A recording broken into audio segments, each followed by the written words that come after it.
तो ये शुरू करते हैं बिल्कुल जीरो से सुपर हीरो। लेकिन याद रखिए, रटना नहीं है, समझना है, सिर्फ समझना है। हेलो स्टूडेंट्स, सो आज हम थोड़ा सा आगे चल रहे हैं और आज डिस्कस करेंगे हम लोग आयनिक बॉन्ड के बारे में। वैसे जो आपका कोवेलेंट बॉन्ड है उसमें भी कुछ चीज़ें ऐसी हैं जो हमने डिस्कस नहीं करी है, तो उसको अपन अब आगे डिस्कस करेंगे। बट पहले एक बार आयोनिक बॉन्ड समझ लेते हैं ताकि चीज़ें आगे आपके लिए कॉन्सेप्चुअली समझना आसान हो जाए, है ना। तो स्टार्ट करते हैं, चलिए। आयोनिक बॉन्ड बहुत बेसिक से समझते हुए चलेंगे अपन। आयोनिक बॉन्ड, जो इसके कुछ बेसिक कैरेक्टरिस्टिक्स हैं वो हमें अभी सीख लेने हैं। हालांकि जब वेब सीरीज स्टार्ट की थी या पोर्शन स्टार्ट किया था तब भी मैंने आपको डिटेल में बताया है। अब मैं फिर से एक बार आपको ये चीज़ें बता रहा हूँ डिटेल में, ताकि आप के दिलो दिमाग मन में हर जगह चीज़ बस जाए, है ना। चलिए, तो आयोनिक बॉन्ड, पहली बात तो क्या होता है इसमें, फॉर्मेशन ऑफ आयंस, तभी तो इसको आयनिक बॉन्ड बोला।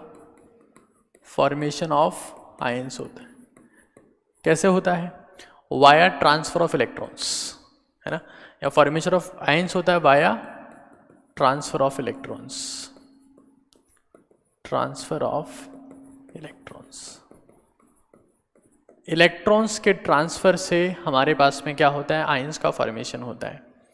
वो इलेक्ट्रॉन्स किसके बीच में ट्रांसफर होते हैं ये हमको समझना है। तो किसके बीच में होते हैं, transfer of electrons in between metal and non metal.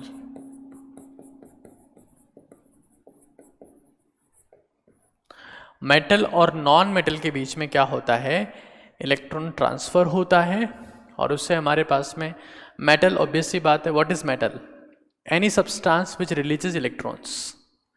तो मेटल जब इलेक्ट्रॉन रिलीज करेगी तो उससे मेरे पास में केटाइन का फॉर्मेशन होगा, और नॉन मेटल इलेक्ट्रॉन एक्सेप्ट करेगी तो उससे मेरे पास में क्या बनेगा, एनाइन, है ना। मेटल से क्या बनेगा, केटाइन, और इससे क्या बनेगा, एनाइन। और जब केटाइन और एनाइन बनेंगे तो इनमें कौन से फोर्सेस काम करेंगे, ऑब्वियस सी बात है, इलेक्ट्रोस्टैटिक फोर्सेस काम करेंगे इनके बीच में, अट्रैक्ट करेंगे आपस में। हाँ, क्या बोल सकते हैं हम लोग, इलेक्ट्रोस्टैटिक फोर्स ऑफ अट्रैक्शन काम करेगा, इलेक्ट्रोस्टैटिक फोर्स ऑफ अट्रैक्शन, ठीक है। इलेक्ट्रोस्टैटिक फोर्स ऑफ अट्रैक्शन काम करेगा, केटाइन और एनाइन पास पास में आ जाएंगे, और फाइनली हमारे पास में किसका फॉर्मेशन होगा, एक आयोनिक सॉलिड का। आयोनिक सॉलिड का फॉर्मेशन हमारे पास में फाइनली हो जाएगा। एक और बात जो आपको पता होनी चाहिए, जो हमने पहले पढ़ी है, कि एक प्राइमरी बॉन्ड है, ionic bond is a primary bond, ठीक है, और बेस्ड ऑन ऑक्टेट रूल। हर बार तो नहीं बट ज़्यादातर केसेस में ये ऑक्टेट रूल पर बेस्ड होता है, इसको मार्क कर देते हैं, नॉट ऑलवेज, ठीक है।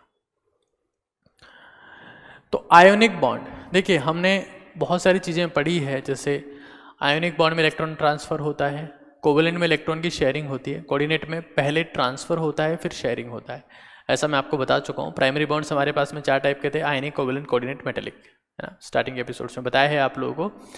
ये हमारे पास में आयोनिक बॉन्ड है, ठीक है, और यहाँ पर इलेक्ट्रोस्टैटिक फोर्स ऑफ अट्रैक्शन काम कर रहे हैं। जो फोर्सेस काम कर रहे हैं ना, उनका नाम क्या है, electrostatic forces, electrostatic force of attraction, जिससे हमारे पास में फाइनली क्या बन रहा है, आयनिक सॉलिड। वो किसके बीच में काम कर रहे हैं, केटाइन में और एनाइन में, ठीक है। तो ये बेसिक बात है जो आपको पता होनी चाहिए before we talk about the ionic bond, right. चलिए, अब एक बार चीजें देखिएगा और समझिएगा आगे। और कई बार तो ये भी एक फैक्टर हो जाता है कि आपको चीज़ें वापस सेट करनी पड़ती है। खैर, कोई दिक्कत नहीं है।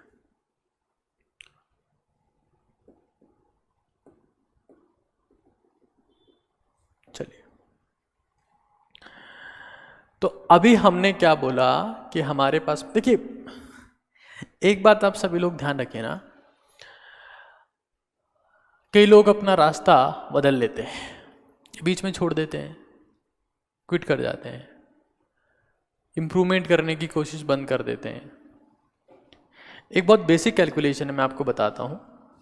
अगर आप 1 हैं और आप खुद में 1% इम्प्रूवमेंट करते हैं, मतलब 0.01, और अगर आप साल भर करते हैं तो इसका आउटपुट आता है 37.8।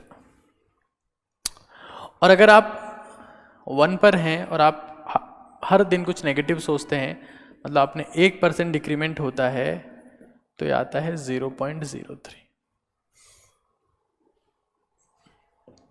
अगर आपने ये चीज़ सीखना चालू की है, अगर आपने इनऑर्गेनिक सीखना चालू की है, केमिस्ट्री सीखना चालू की है, तो उसको पूरे मन से सीखिए, बीच में मत छोड़िए। हर दिन आपको सीखेंगे और एक दिन आप शिखर पर होंगे। जो सीखता है वही शिखर पर होता है, सच्चाई है, इसमें कुछ एक्सेप्शन नहीं है दुनिया में। अगर आप 1% इंप्रूवमेंट वाले फॉर्मूला पे चलते हैं तो कर्व कुछ ऐसा आएगा, और अगर आप 1% डिक्रीमेंट वाले फॉर्मूला पे आते हैं तो कुछ कर्व ऐसा आएगा। ये हमारे पास में प्रिंसिपल एक्सिस है, ये हमारा प्रिंसिपल एक्सिस है।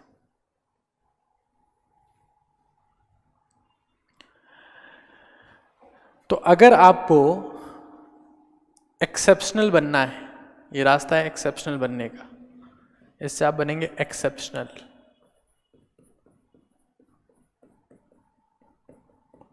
आप किसी भी फील्ड में हैं, सिर्फ इस कॉन्सेप्ट के ऊपर काम करिए कि मुझे अपने आप को 1% इंप्रूव करना है, बस कुछ नहीं करना।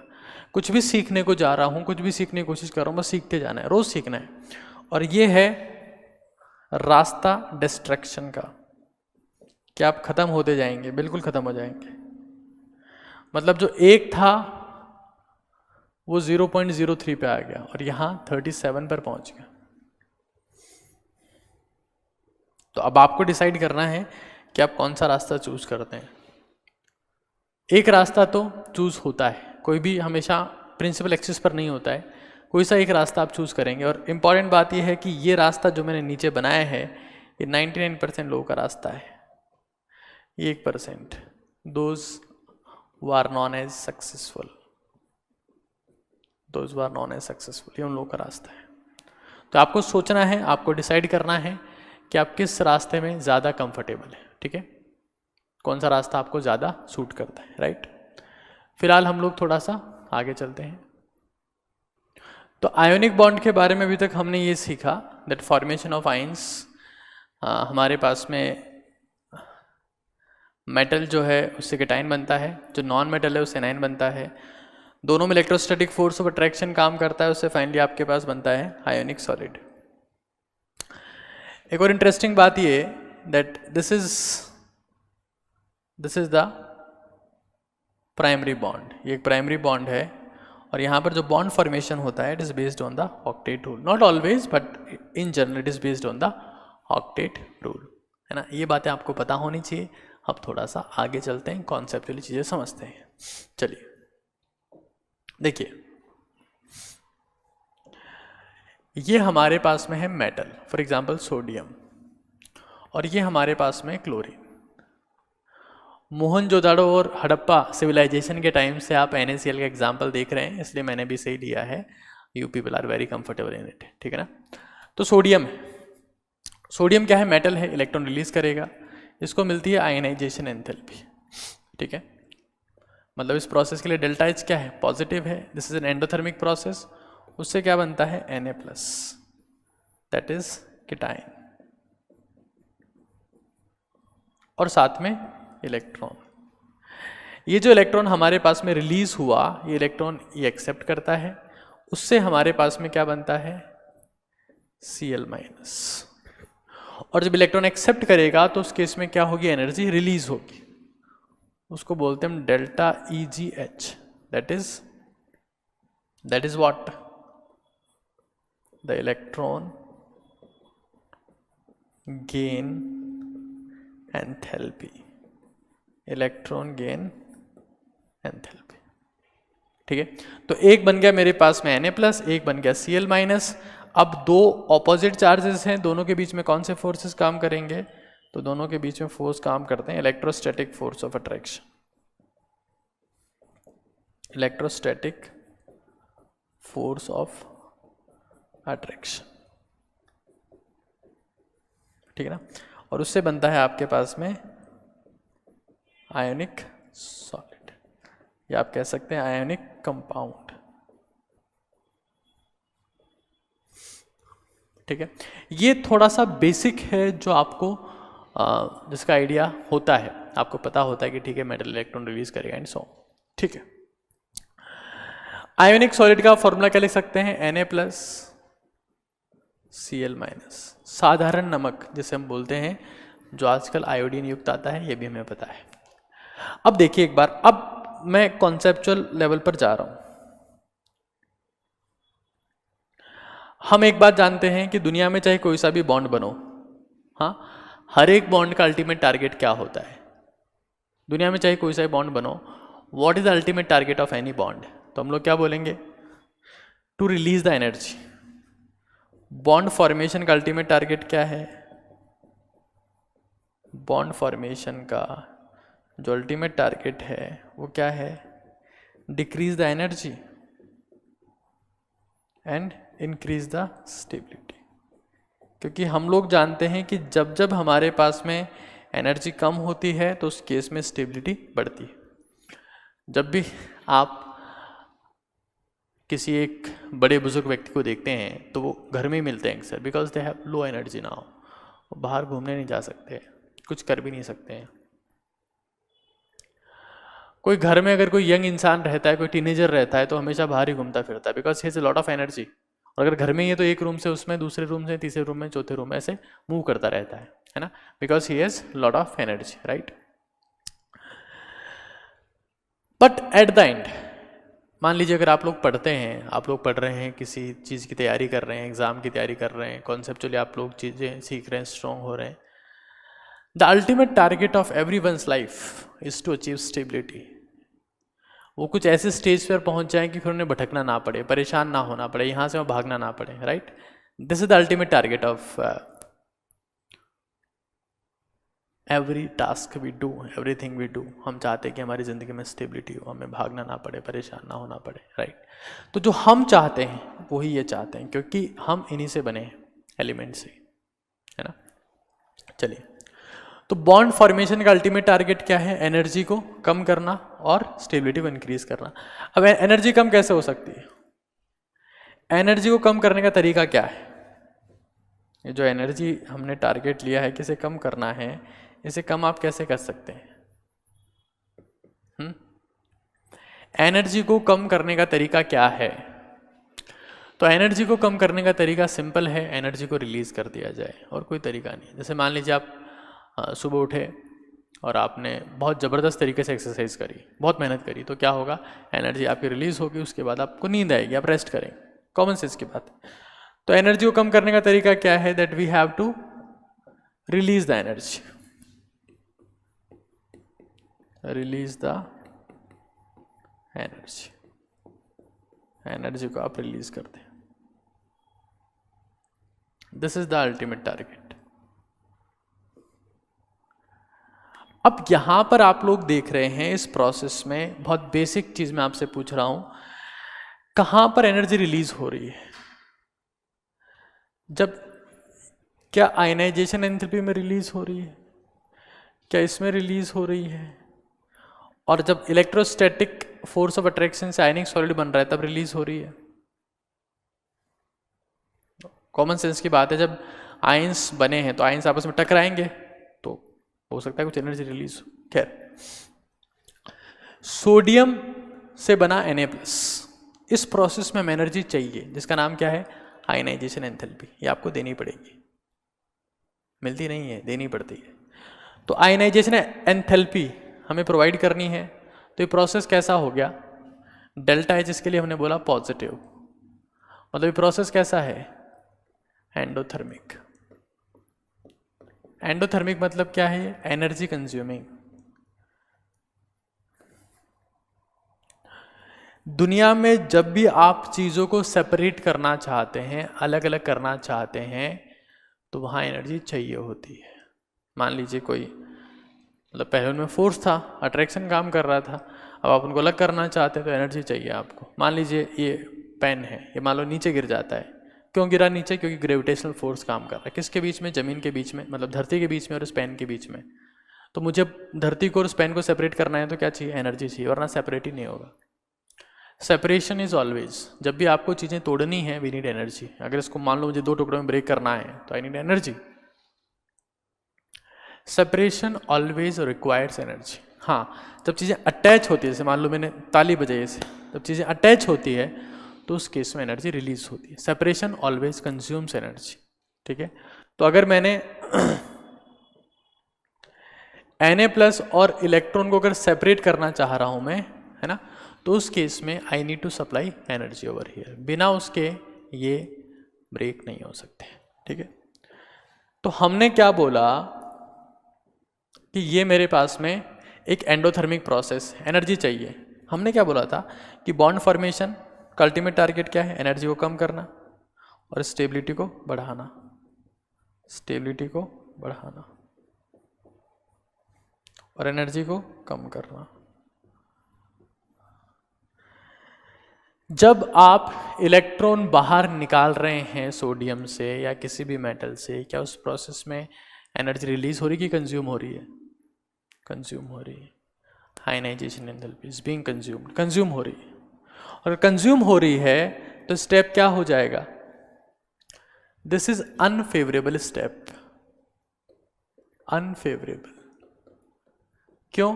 क्योंकि इसकी वजह से एनर्जी कम होने की जगह बढ़ रही है सिस्टम की। लगा रही है तो कुछ भी अगर लग रहा है तो हमको दुख होता है, दर्द होता है। कुछ भी हम अपना कुछ लगाते हैं, टाइम लगाते हैं, पैसा लगाते हैं, एफर्ट लगाते हैं, उसका रिजल्ट ना मिले तो दुख होता है।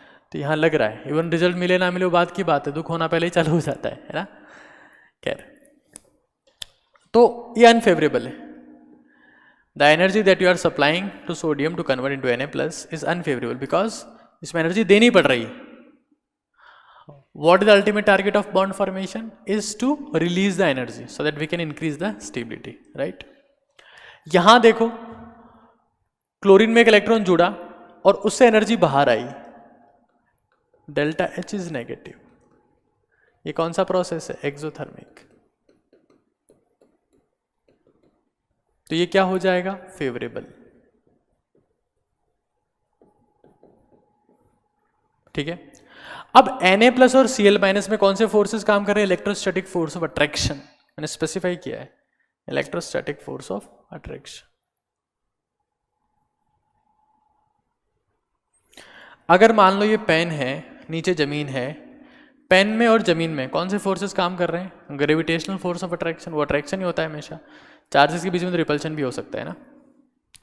तो पेन अगर नीचे गिरेगा तो इस प्रोसेस में क्या होगा? एनर्जी रिलीज होगी, आवाज आएगी ना,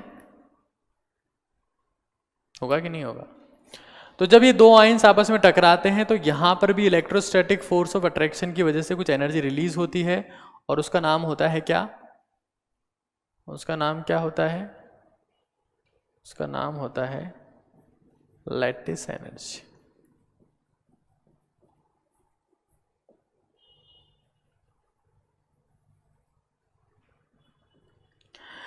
आयोनिक सॉलिड, आयोनिक क्रिस्टल, इसको आप आयोनिक सॉलिड बोल सकते हैं, आयोनिक क्रिस्टल बोल सकते हैं, या आयोनिक लैटिस बोल सकते हैं। मतलब जो लैटिस फॉर्मेशन हो रहा है, लैटिस मतलब जाल, सोडियम Cl-, सोडियम Cl, ऐसे जाल बनता जाएगा बहुत बड़ा आपके पास में, है ना।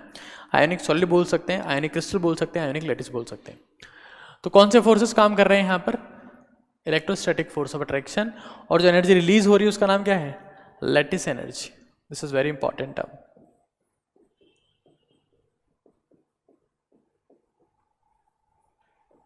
The term is the lattice energy, right? तो अगर आप आयोनिक बॉन्ड के फॉर्मेशन में अगर बेसिक एनर्जेटिक्स की बात करते हैं तो हमारे पास में 3 प्रोसेस हो गए हैं।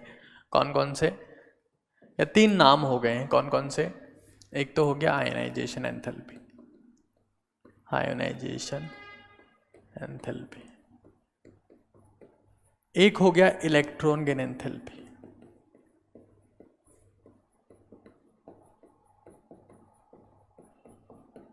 और एक आपके पास में हो गई लैटिस एनर्जी। ठीक है, और हमने क्या बोला, चलो लाइन ले आते हैं, दैट विल बी बेटर।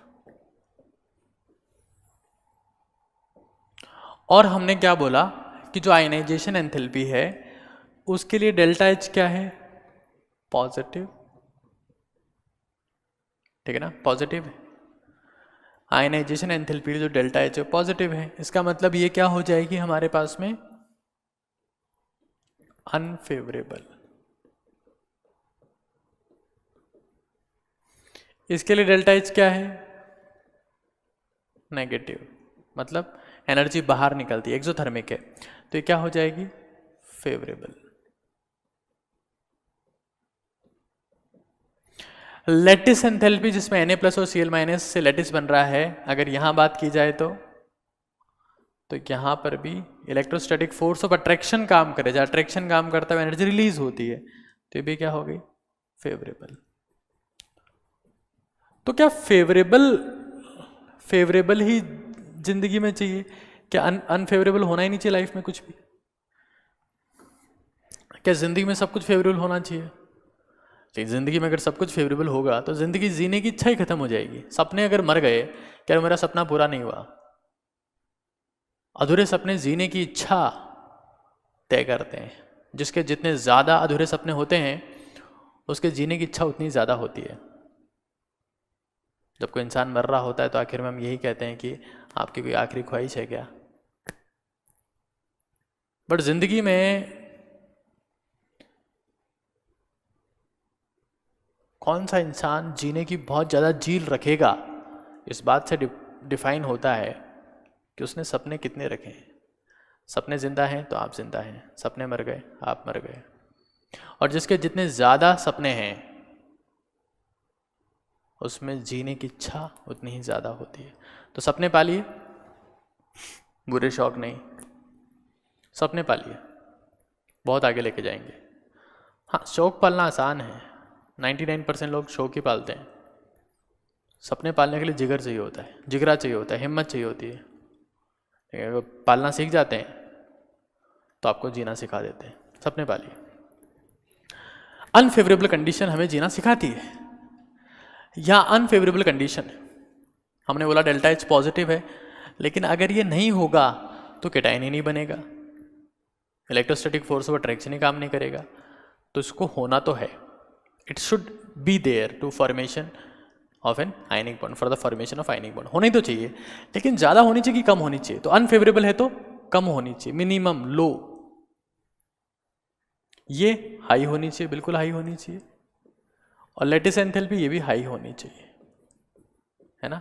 जो अनफेवरेबल है उसकी वैल्यू लो होनी चाहिए, जो फेवरेबल है उसकी वैल्यू हाई होनी चाहिए। अब हम लोग जानते हैं आयनाइजेशन एंथैल्पी लो किसकी होती है, तो हम लोग क्या कहेंगे, हम लोग क्या कहेंगे इसके लिए, एल्कली मेटल्स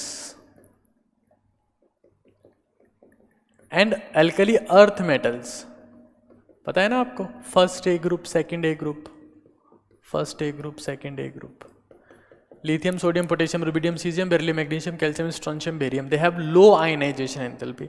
इसलिए आप देखेंगे कि यूनिवर्स में, धरती पर सबसे ज़्यादा कैटाइंस उन्हीं के मिलते हैं, है ना। चलिए, तो बताइए आपको आयनिक बॉन्ड के फॉर्मेशन में उनका कितना बड़ा योगदान है, हम सभी जानते हैं। इलेक्ट्रॉन की एंथैल्पी हाई होनी चाहिए, तो ये हाई किसकी होती है, हाँ, हैलोजेंस की। Fluorine, chlorine, bromine, iodine. आपको पता है कि इंटरेस्टिंग बात, हैलोजन का मतलब क्या है? हैलोजन, जन मीन जनरेटिंग, हैलो मतलब salt, something which generate salt. तो आप सोच सकते हैं कि फ्लोरीन, क्लोरीन, ब्रोमीन, आयोडीन इतने ज़्यादा फेमस है कि लगभग हर एक सॉल्ट में ये दिखते हैं।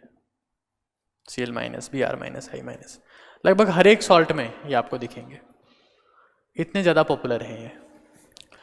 तो कुल मिला के इंटरेस्टिंग और इम्पॉर्टेंट बात यह है, when we talk about the formation of an ionic bond, the value of ionisation enthalpy should be low, the value of electron की enthalpy should be high and value of lattice enthalpy should be high, है ना। अब lattice energy क्या होती है इसको अपन आगे discuss करेंगे। तो पेन भी नीचे गिर रहा है, पेन भी कह रहा है कि बहुत है आज के लिए, but no, I will continue. Lattice enthalpy क्या होती है इसको हम लोग आगे डिस्कस करेंगे, बट थोड़ा सा आइडिया तो आपको दे देते हैं कि लैटिस एंथैल्पी होती क्या है ना। चलिए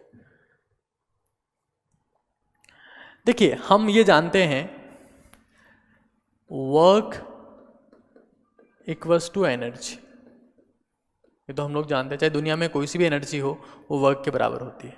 दोनों की यूनिट्स क्या होती है, ml2 T-2। और हम ये भी जानते हैं it is force multiply distance, work जो भी होता है दुनिया में वो क्या होता है, फोर्स मल्टीप्लाई डिस्टेंस, ठीक है। इतना हम लोग जानते हैं, हमें बहुत अच्छे से पता है। तो बाकी खुद सोचिए आप लोग, फिर अपन आगे चलते हैं। तो अगर मैं आइंस की बात करता हूं तो वहां पर कौन से फोर्सेस काम करते हैं, electrostatic force of attraction, isn't it so? Electrostatic force of attraction का फॉर्मूला क्या है, F equals to K Q1 Q2 upon R square. हमने क्या बोला, वर्क और एनर्जी एक ही बात है, दे हैव सेम यूनिट्स। और वर्क या एनर्जी को फाइंड आउट करने का फॉर्मूला क्या है, force multiply distance, very simple, force multiply distance. तो फोर्स कौन से काम कर रहे हैं, जैसे मान लीजिए हमने बोल दिया कि मेरे पास में कैटायन है, ये एनायन है, इसकी रेडियस R प्लस, इसकी रेडियस R माइनस, तो फोर्सेस कौन से काम कर रहे होंगे, तो F equals to K Q1 Q2 upon R plus plus R minus, क्योंकि इनके बीच की डिस्टेंस हो जाएगी, इसकी रेडियस, इसकी रेडियस, है ना, डिस्टेंस, ये तो आएगी ना distance, distance equals to R plus plus R minus. और फोर्सेस क्या होते हैं, charges divide by distance square. तो ये मेरे पास में फोर्स हैं जो काम कर रहे हैं कैटायंस और एनायंस के बीच में, ठीक है ना, ये फोर्सेस। अब अगर मैं बात करता हूं जो फोर्सेस काम कर रहे हैं, अगर मुझे यहां से लैटिस एंथैल्पी फाइंड आउट करनी है तो वो कैसे करेंगे, तो देखो एक बार, लैटिस एंथैल्पी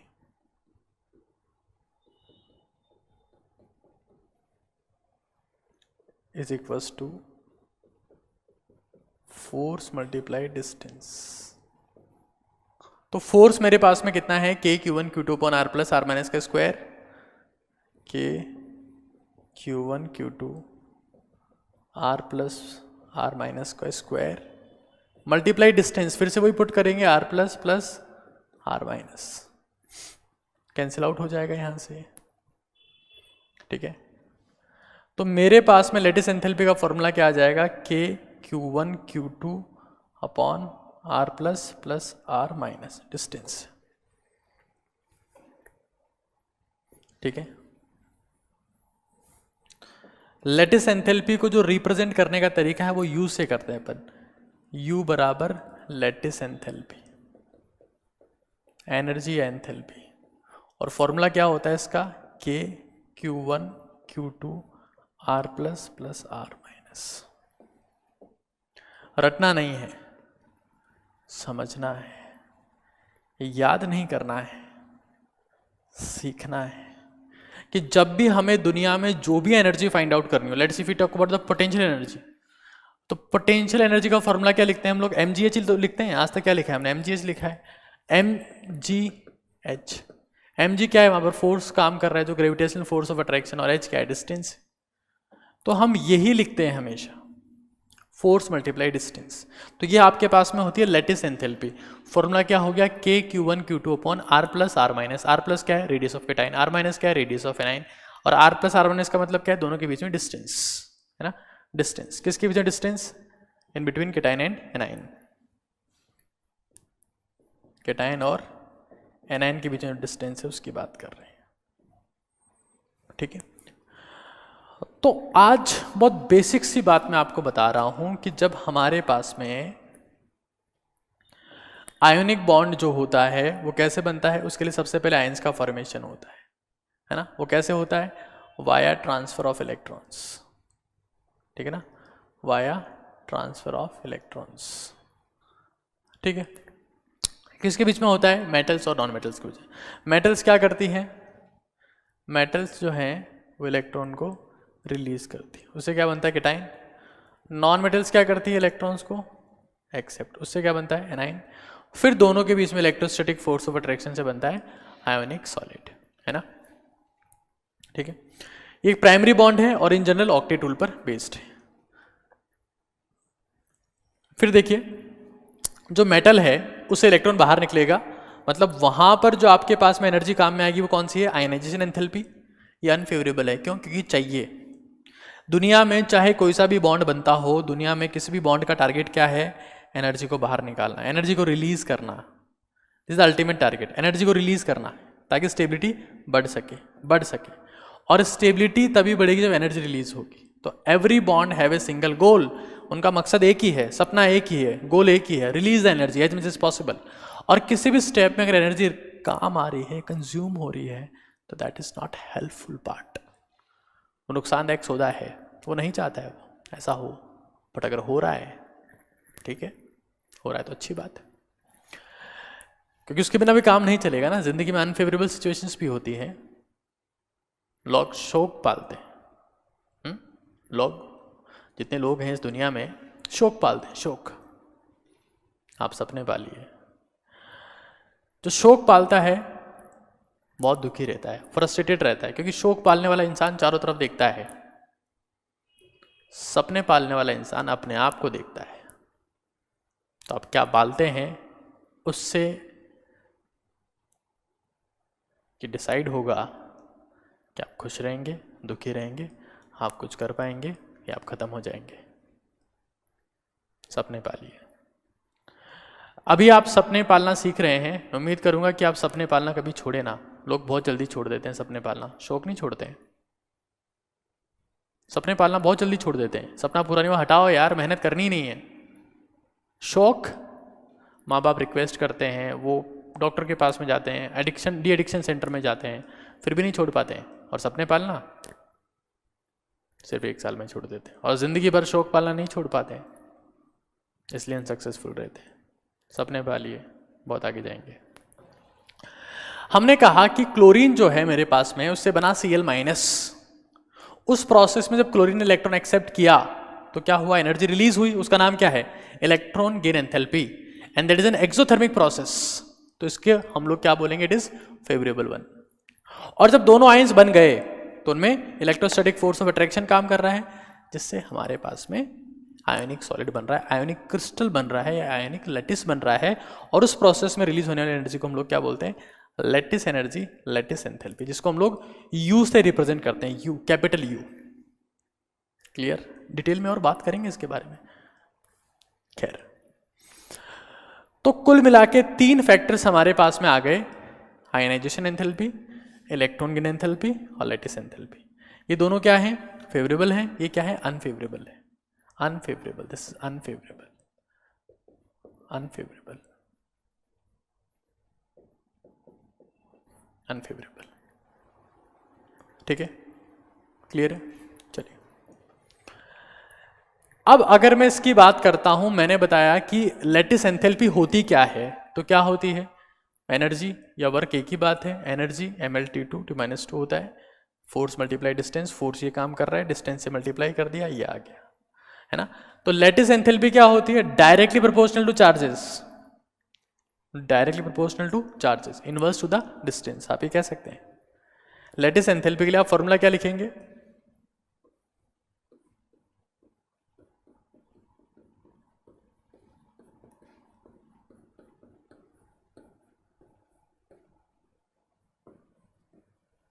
ठीक है,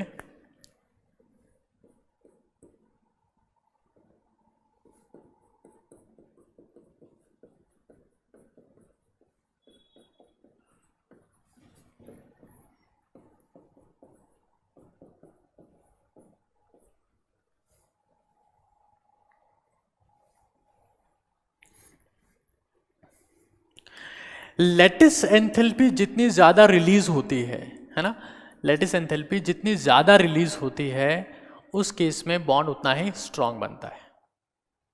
बात समझ रहे हैं आप लोग? लैटिस एंथैल्पी जितनी ज़्यादा रिलीज होगी बॉन्ड उतना ही स्ट्रांग बनेगा, इस बात को ध्यान रखना है, क्योंकि अट्रैक्शन को रिप्रेजेंट करती है। मोर lattice enthalpy released,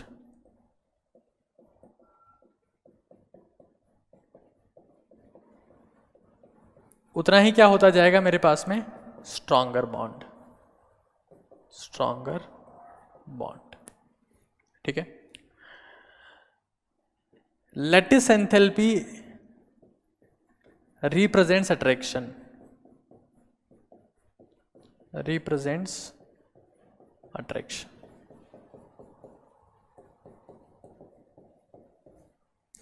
lattice enthalpy जितनी ज्यादा है अट्रैक्शन उतना ही ज्यादा होगा। ठीक है, मतलब अगर किसी आयनिक सॉलिड की, आयनिक लैटिस की लैटिस एंथैल्पी ज्यादा है तो उसमें आयंस को सेपरेट करना डिफिकल्ट है। ठीक है, ये भी लिख लीजिएगा एक point, ion separation becomes difficult. आगे काम आएगा ये concept in the concept of the solubility. Ion separation becomes difficult, becomes difficult as U increases, U मतलब लैटिस एंथैल्पी। ठीक है, तो कुछ बेसिक बातें हैं जो आपको आयनिक बॉन्ड के बारे में आनी चाहिए, राइट।